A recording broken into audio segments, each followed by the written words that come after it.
자, 여러분 안녕하십니까? 자, 강기영석 세무사입니다. 자, 우리 회계관리 1급 기출문제 풀이 특강. 자, 국내 최초로 자, 제가 진행을 해보겠습니다.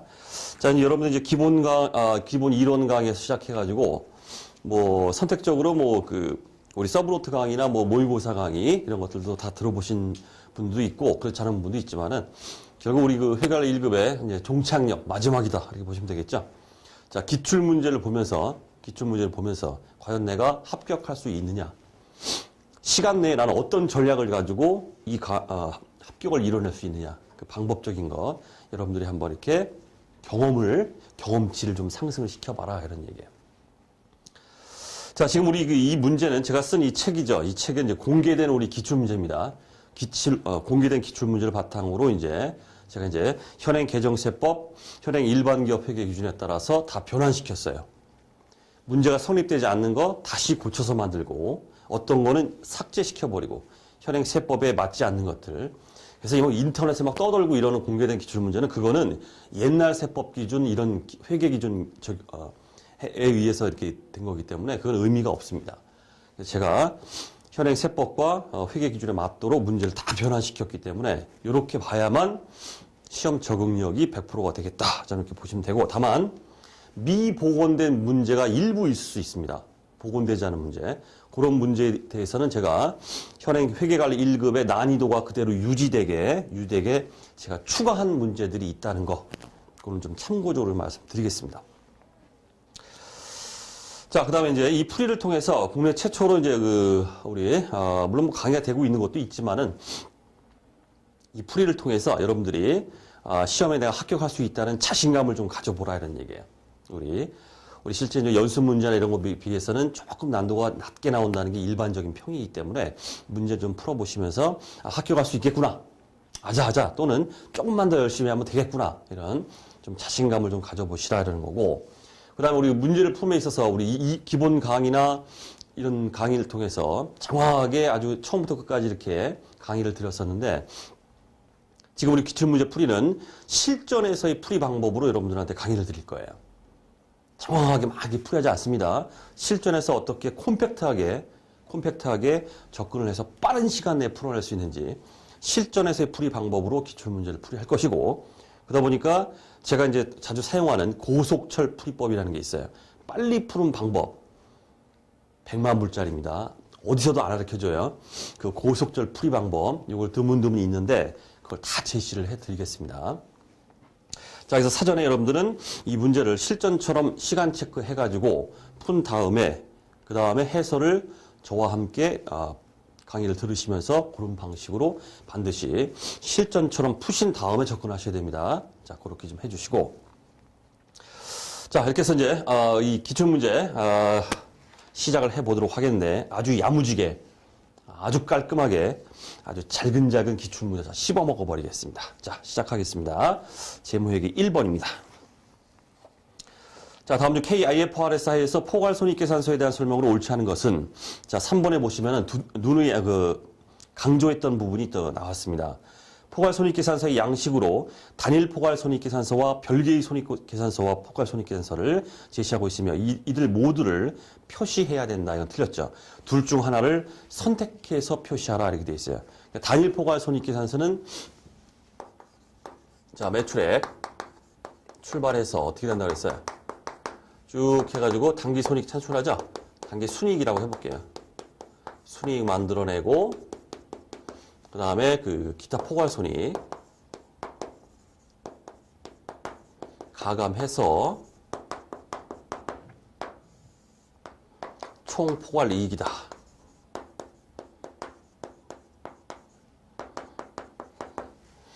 자, 이렇게 하는 게 이제 단일 포괄손익계산서다 그랬습니다. 당기순이익 만들어내고 얘 이제 가감해서 총 포괄이익을 한다. 이렇게 했고 그 다음에 두 개의 보고서를 하는 방법이 있다 그랬죠. 그게 뭐였습니까? 별개의 손익계산서를 제시해라. 어디? 여기까지.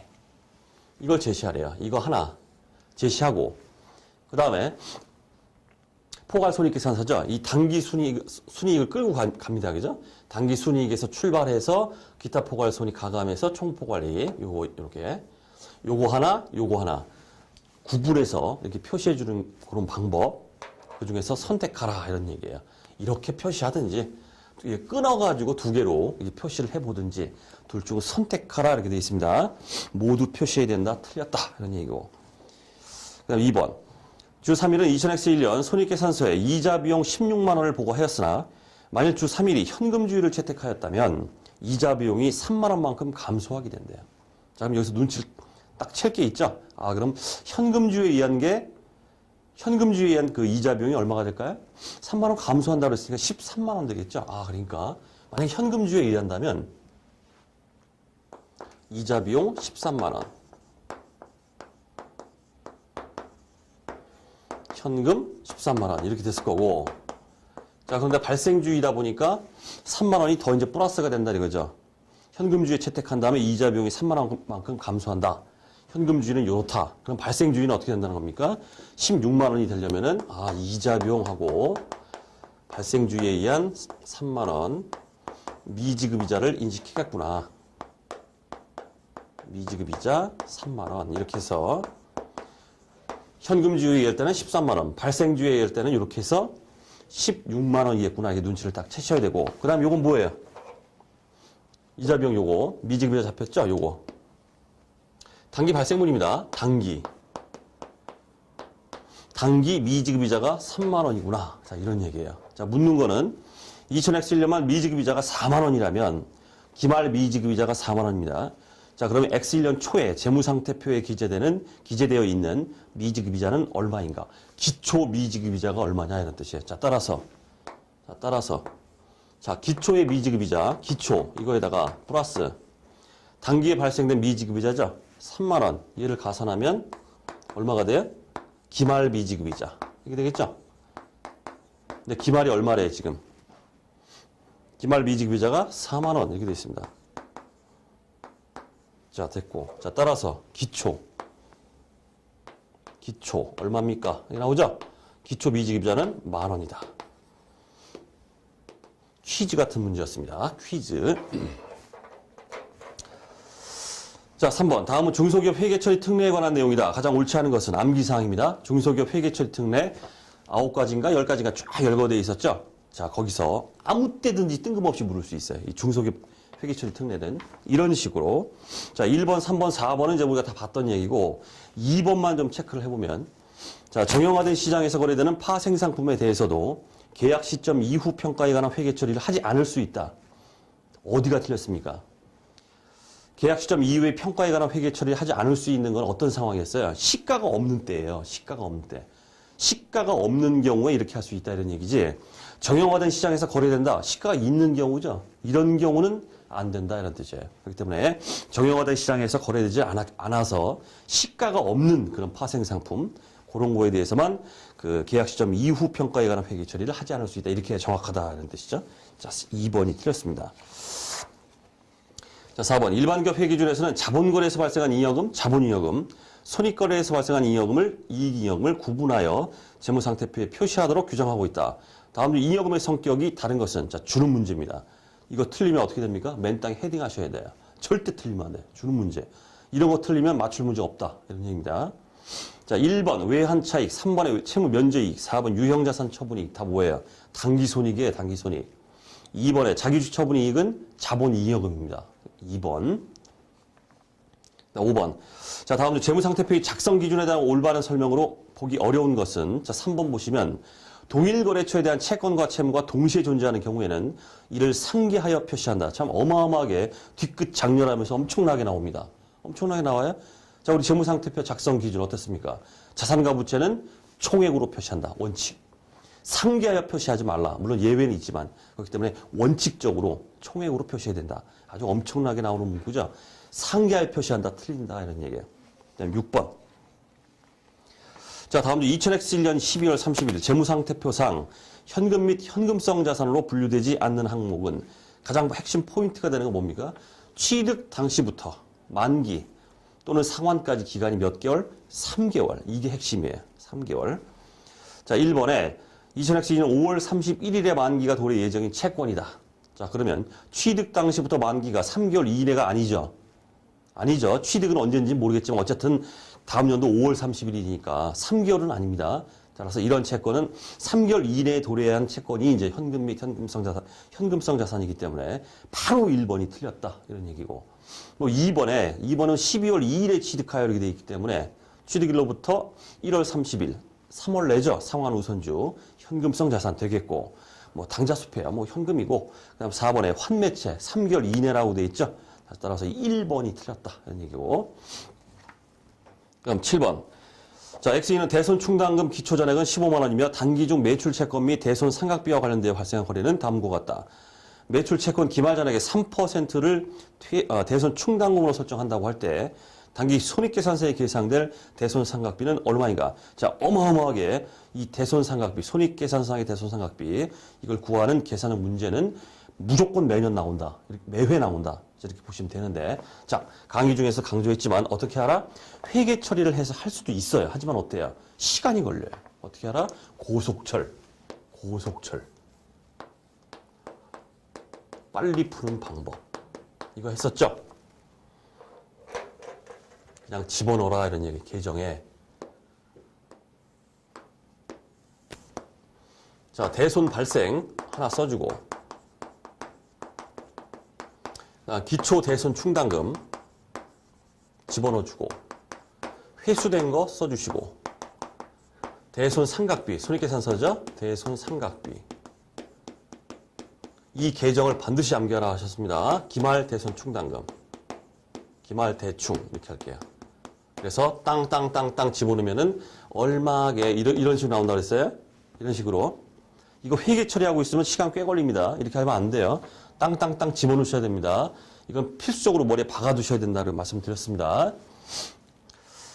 자, X2년 대손 충당금 기초잔액이 15만 원 주어지고 있죠. 15만 원 넣어주시고. 자, 그럼 자료를 봅니다. 자, 3월 9일에 매출 채권 12만 원에 대해서 회수 불능으로 대손 처리했대요. 대손 발생했죠. 12만 원. 들어가시고. 그 다음 7월 5일 날 X1년에 대손 처리한 매출 채권 중에 8만 원이 회수됐대요. 8만 원. 집어넣어 주세요. 그러니까 기말 대손 충당금은 매출 채권의 3%를 한다고 그랬죠. 매출 채권의 3% 들어가면 됩니다. 자, 매출 채권 잔액이 850입니다. 850에 3% 곱해주시면 25만 5천 원. 됐죠? 이게 얼마예요? 자, 대차 차이에서 14만 5천 원 이렇게 나와야 돼요. 이렇게 푸셔야 돼요. 실전에서는.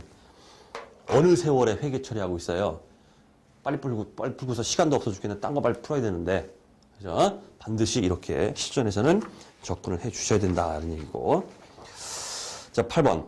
커피 음료를 제조하는 회사이다. 커피 원재료를 매입하기 위하여 매입 대금 중에 일부를 200만 원, 일부인 200만 원을 12월 23일에 미리 지급했대요. 자, 그럼 탁생활 계정 과목이 계약금 줬구나. 선급금이다. 이런 얘기죠. 게임 끝났어요. 문제 같지도 않죠. 그냥 읽어보죠. 실제 원재료 입고일은 X2년 다음 전도입니다. 1월 11일이고 총 매입 대금은 300만 원일 경우에 12월 23일에 필요한 회계 처리를 옳은 것은, 자, 계약금 지급했기 때문에 선급금 200 잡아주십시오. 4번이죠, 4번. 그런 다음에 잔금 지급할 때 어떻게 됩니까? 차변의 원지로 300 잡고 선급금 200 털어버리고 현금 100만 원 잔금 나갔다. 이렇게 하는 거죠. 자, 기본적인 회계 원리 문제였고. 9번. 다음은 기말재고자산에 포함될 항목으로 짝지어진 것은 단 중소기업 회계 처리 특례는 고려하지 않는다. 자, 기억에 시용 판매를 위해서 고객에게 제공된 상품 중 매입 의사가 표시되지 않은 부분. 자, 시용 판매는 매입 의사가 표시되면은 판매입니다. 매입 의사가 표시되지 않았으면 어때요? 아직 판매된 게 아닙니다. 따라서 내 겁니다. 포함시켜야 돼요. 니은. 위탁 판매 목적으로 반출된 상품 중 수탁자가 현재 보관 중인 부분. 수탁자가 판매해야 판매입니다. 판매하지 않고 수탁자가 가지고 있는 건 내 겁니다. 아직까진. 따라서 포함시켜야 된다. 그 다음 디귿. 장기 할부 조건으로 판매한 상품 인도 시점에 판매돼버린 겁니다. 내 거 아니에요. 포함시키면 안 돼요. 리얼. 목적지 인도 조건, 도착지 인도 조건입니다. 목적지 인도 조건으로 매입한 운송 중인 상품이다. 도착해야 내 겁니다. 아직 도착 안 했죠. 도착 안 했기 때문에 미착된 거, 이거에 대해서는 내 게 아니에요. 포함시키면 안 돼요. 그 다음 미음. 선적지 인도 조건으로 매입한 운송 중인 상품. 선적되는 순간 뭡니까? 내 겁니다. 따라서 운송 중에 있어도 내 거예요. 포함시켜야 된다. 자, 우리 재고자산 포함 항목 결정의 기본적인 사항입니다. 포함시키면 안 되고 기역, 니은, 미음 이렇게 포함시키면 되겠네요. 10번. 재고자산과 관련된 일반 기업 회계 기준에 대한 설명 중 틀린 것은 자, 4번에 보시면은 제조업의 경우 재고자산도 유가증권과 마찬가지로 공정가치로 평가하여 평가이익을 계산할 수 있다. 우리 재고자산에 대해서 평가이익 잡히는 거 본 적이 있어요? 본 적 없잖아요. 자, 재고자산은 뭐다? 저가법을 적용하기 때문에 평가 손실만 계산이 된다. 자, 4번 틀렸고. 자, 그 다음 11번. 이거 노가다 문제죠. 자, X1년 중에 재고자산 거래 내역은 다음과 같다. 다음 자료를 바탕으로 선입선출법하에 매출 원가를 구하면 얼마인가? 단 회사는 실사법, 실지재고조사법에 의해서 수량을 기록한다. 이렇게 돼 있어요. 그럼 매출된 것만 몇 개인지 따져 봐가지고 매출된 게 어디서부터? 기초에서부터 팔렸다. 이렇게 해버리면 되는 거죠. 자, 노동입니다. 노동. 자, 따라서 매출 원가는 자, 매출된 거 보니까 그 중간쯤에 4월 22일에 800개, 그다음 9월 18일에 900개, 1,700개죠. 1,700개를 기초에서부터 팔린 걸로 떨어버리면 돼요. 자, 먼저 1월 1일에 1,000개 있었습니다. 1,000개. 단가 얼마? 단가 90원짜리. 그 다음 플러스. 매입 3월 15일 거 200개. 그 다음 나가면 되겠죠? 200개. 단가 얼마? 110원. 플러스. 자, 1,700개 중에서 1,200개 나왔죠? 나머지 500개는 매입되는 5월 16일분에서 500개가 나가면 되겠네요. 500개. 아주 기초적인 노가다 문제. 500개, 145원. 자, 계산해주면 184,500원이다. 역시 주는 문제. 그 다음 12번. 자, 이거는 강의 중에도 엄청나게 제가 MVP로 강조했던 겁니다, 이건. 자, 다음 중 투자 주식에 대한 지분법 적용 여부를 판단함에 있어 투자 회사가 피투자 회사에 대해 지분율과 관계없이 중대한 영향력을 행사할 수 있다고 보기 어려운 경우는 자, 암기사항으로 쫙 있었죠. 자, 첫 번째. 금호그룹은 피투자 회사인 대유건설의 이사회에 참가하여 그 의결권을 행사할 수 있는 경우. 뭡니까, 이게?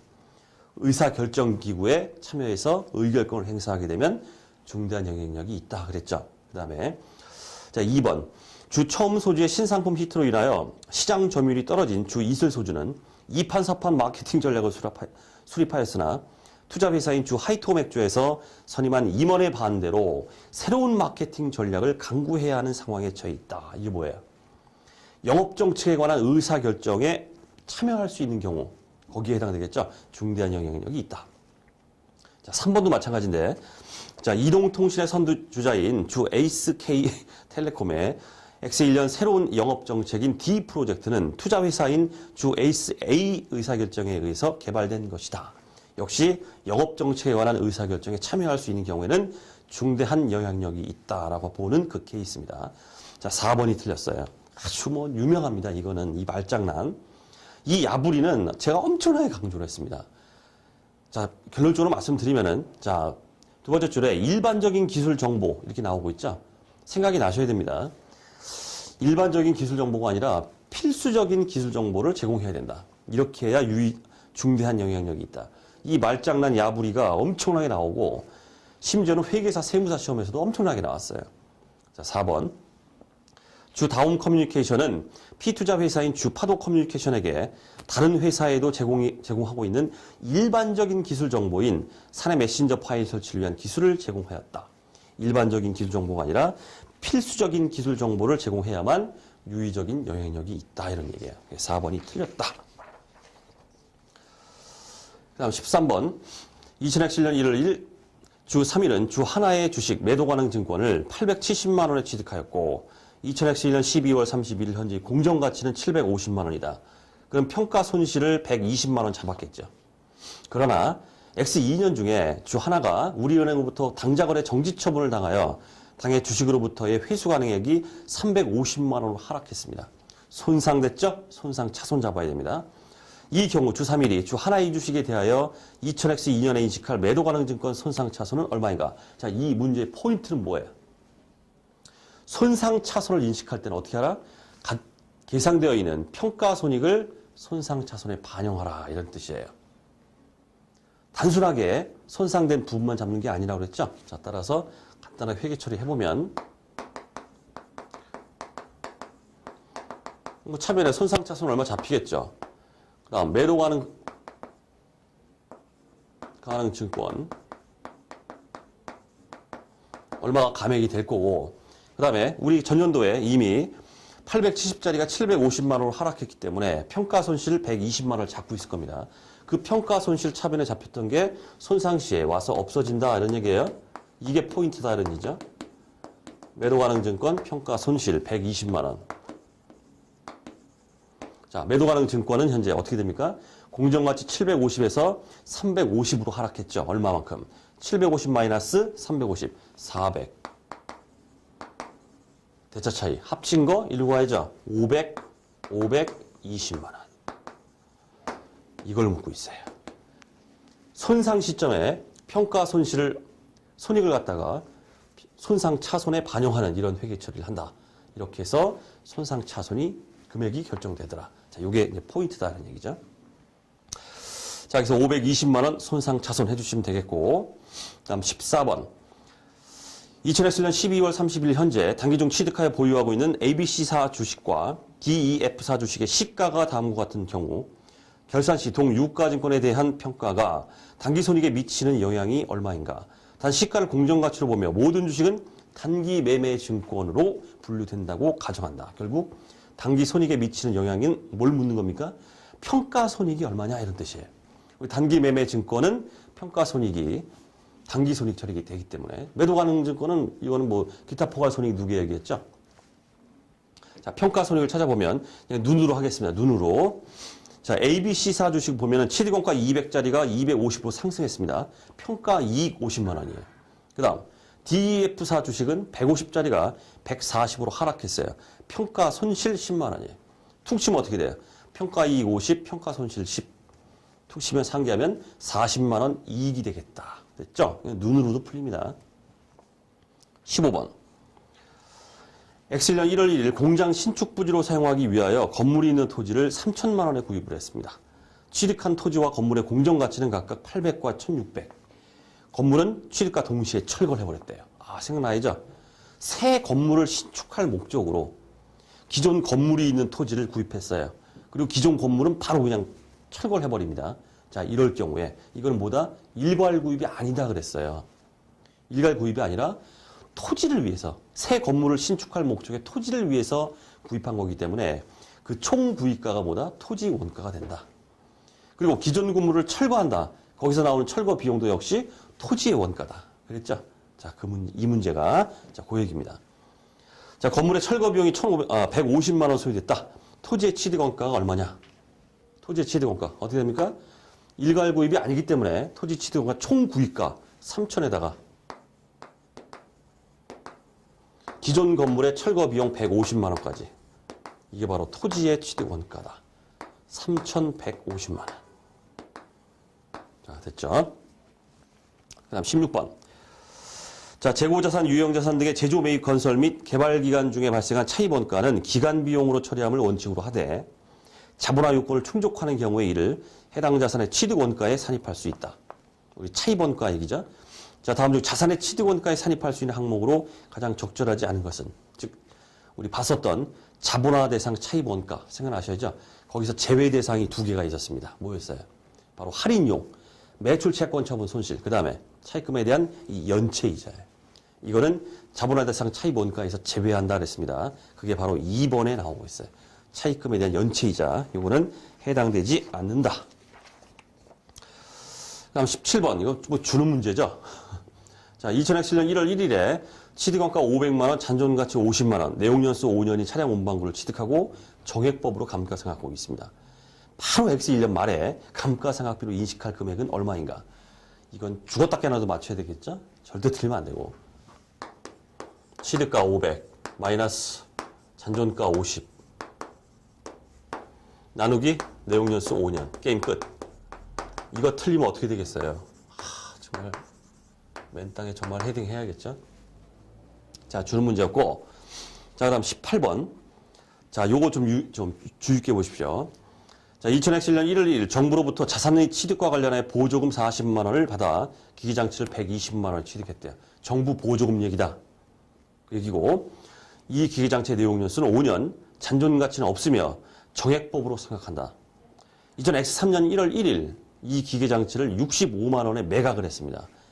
관련된 처분 손익은 얼마인가? 자, 우리 기본 강의에서 취득 시점부터 해서 감가상각 시 처분 시까지 회계 처리가 아마 주마등처럼 머리에 싹 스쳐갈 거예요. 자, 제가 말씀드리고 싶은 거는 그렇게 회계 처리를 해서 푸셔도 돼요. 풀이를 회계 처리는 제가 해설에도 해놨어요. 하지만 실전에서는 그렇게 풀면 안 돼요. 시간이 걸리기 때문에. 자, 또 하나 나옵니다. 자, 100만 불짜리. 어디서도 말 안 해줘요. 자, 고속철풀이법. 바로 처분손익.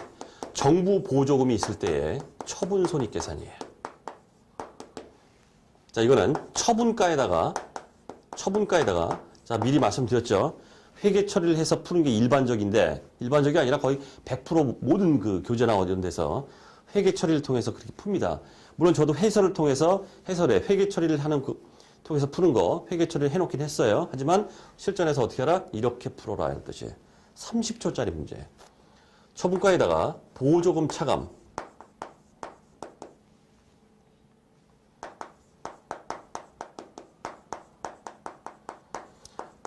처분가에다가 보조금 차감 장부가, 보조금 차감 기준 장부가를 무조건 빼주세요. 그럼 그게 처분 손익이에요. 100%. 물론 뭐 전제 조건은 이게 정액법 상각이라는 전제 조건이 있지만은 어쨌든 100%다 정액법 상각한다 이렇게 나오기 때문에 30조짜리 문제로 끝나버리는 문제다. 그런 얘기입니다. 자, 보조금 차감 기준 장부가는 뭐냐? 이것만 설명해 드리면 되겠죠? 자, 지금 기계장치가 120만 원 취득원가예요. 근데 이 중에서 보조금이 얼마입니까? 40만 원이죠? 120만 원에서 보조금 40만 원 빼세요. 그럼 80만 원 나오죠? 80만 원을 기준으로 장부가를 구하라 이런 뜻이에요. 자, 들어갑니다. 자, 들어가면 자, 처분가 65만 원 마이너스 80만 원을 기준으로 해서 지금 2년 동안 생각됐죠? X1년, X2년, 2년 생각됐습니다. 그럼 2년치 상각비 빼버리면은 장부가죠. 자, 따라서 80만 원에다가 마이너스 2년치 상각비를 빼버리시면 됩니다. 80만 원 곱하기 5년 중에 2년 지나갔기 때문에 5분의 2. 80만 원에서 2년치 감가상각비, 그죠? 빼버리면 보조금 차감 기준 장부가가 나옵니다. 자, 이거 계산해 보세요. 계산해 보시면 17만 원 플러스 나와요. 플러스면 이익이에요. 마이너스면 손실. 끝났어요. 됐습니까? 실전에서는 이렇게 풀어야 됩니다. 다음 19번. 자, 일반 기업 회계 기준에 의할 경우 내부적으로 창출된 무형자산이 자, 그렇게 이제 말이 쭉 나오고 있는데 입 아프지만 읽어보죠.